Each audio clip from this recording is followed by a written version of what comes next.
Good day, everyone. I am Jimmy student Yu Vanson from the Hospitality Management program. Power is not given to you. You have to take it. This quote by Beyonce Knowles Carter isn't just empowering. It captures a truth that still echoes across cultures today. Despite all our progress, one truth remains. Male dominance is still deeply rooted in society. But let's be clear, this isn't about biology. It's not about who's naturally stronger, smarter. It's about how society teaches, reinforces, and institutionalizes gender inequality from the ground up. So let's start with Connell's theory of hegemonic masculinity.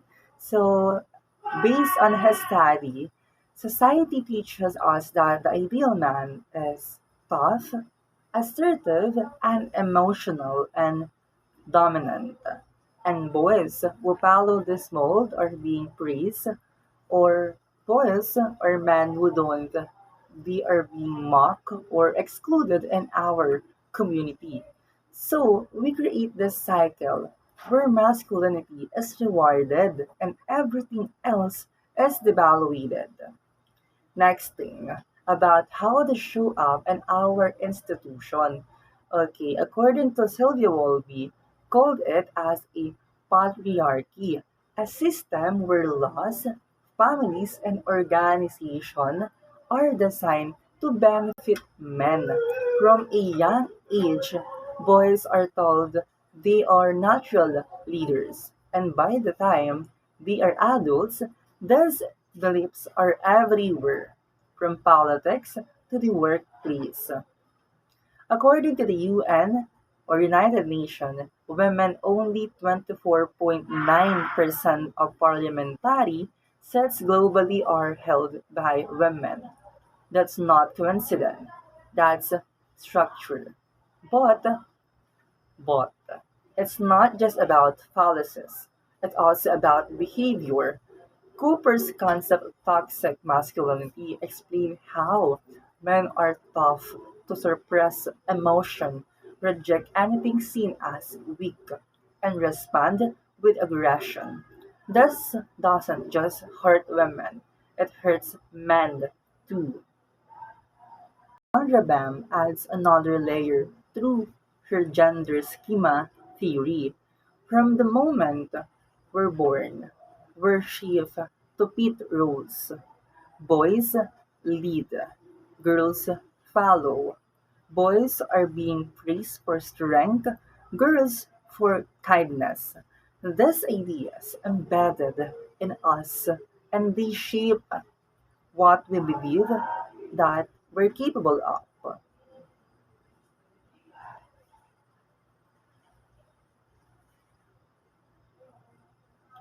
And what about media?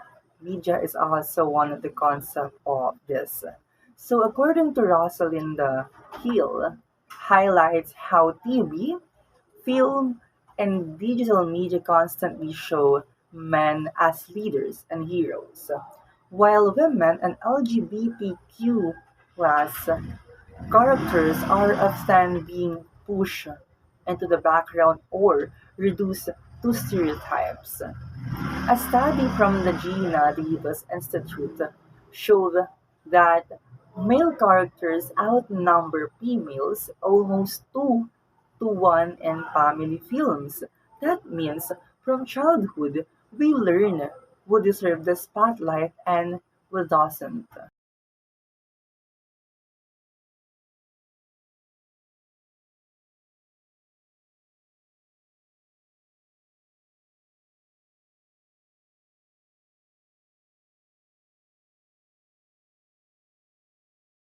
Now, some people argue that men lead because of biology, that physical strength or competitiveness makes them natural leaders.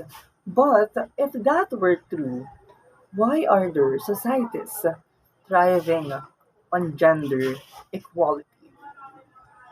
Why do studies show that leadership and empathy are not based on gender, but on opportunity and support? The truth is, male dominance is not a pack of nature, it is a result of cultural conditioning.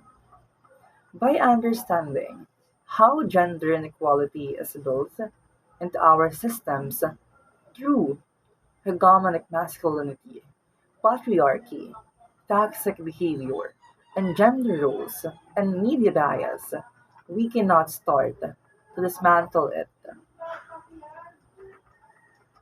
But knowledge isn't enough. We need action. That means changing what we teach to our children or to children, holding media accountable, reforming institutions, and celebrating diverse expression of masculinity and leadership. We must shift the conversation because true power doesn't come from dominance. It comes from shared humanity and mutual respect. Thank you. So that will be all